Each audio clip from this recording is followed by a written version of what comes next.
Colorado State Patrol says more and more illegal fentanyl is coming into the state. Colonel Matthew Packard says his troopers seized 11 pounds of fentanyl in 2019. By June this year, it was 225 pounds. This spike in fentanyl within the state and across the country is largely what led to a recent two-day summit that wrapped up yesterday. It was aimed at training law enforcement and prosecutors how to handle situations that involve fentanyl. Joining us live this morning is Chief Dave Haynes with the Louisville Police Department to kind of share what they were able to gain from the fentanyl summit. Good morning, Chief Hayes. Good morning. How are you? I'm doing well. Thank you so much for waking up with us to be able to talk to us about the last 2 days. I was there on Thursday, and I know that it was a closed-door session. If you are able to really talk about the ins and outs of this new fentanyl bill that you all kind of went through, where you're learning these new tools and tactics over these last 2 days. Sure, I can speak to some of that anyway. It was a great summit. Clearly, we have a partnership with our prosecutors in Colorado, the U.S. Attorney's Office, and also the Drug Enforcement Administration, as well as other federal agencies. It is absolutely going to be a partnership going forward. We know that this fentanyl and related drugs are killing many members of our population. I think in Colorado, our overdose deaths are up about 260% over the last couple of years.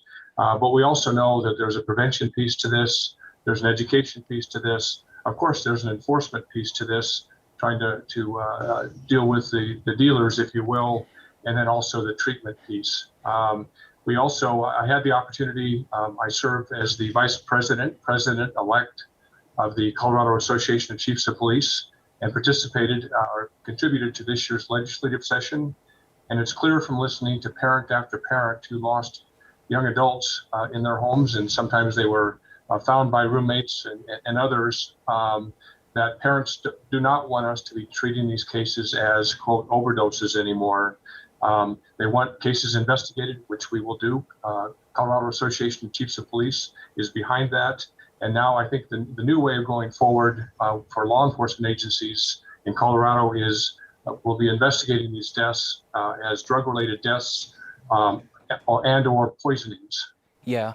And, you know, that's the one thing I've done a few of these stories recently. You easily just spoke about the gentleman who was found by his roommate. I sadly spoke with his parents. But how helpful was this summit for a department like Louisville? You all are smaller, but you all are still facing the same challenges as these other big departments in metro areas like Denver Police and Aurora.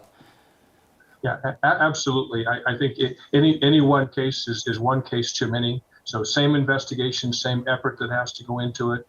Now, the good news is one of the important things that we also got out is the prevention piece or the education piece.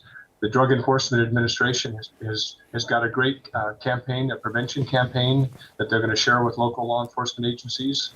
And for smaller agencies, Louisville size and related, is we just know we have more work to do. We have to donate, contribute more resources than we have before, and hopefully see some reduction at some point.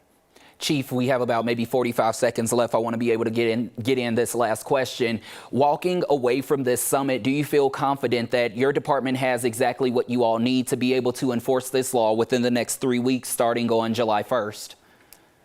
Absolutely. We're in the process of revamping our policy. The Colorado Chiefs Association is meeting in the second week of July. The Colorado Attorney General, Phil Weiser, will be there. Older DA Michael Doherty will be there, and this is one of the topics of discussion as well for the Colorado Chiefs. Perfect. Chief, thank you so much. I really appreciate you for joining us this morning, and I love that you were able to attend this summit where your department was able to gain so much on such a growing crisis right here in this state. I hope you have a good weekend, and hopefully you can get back to sleep after this. Thanks again. Okay, thank you. Take care. You too.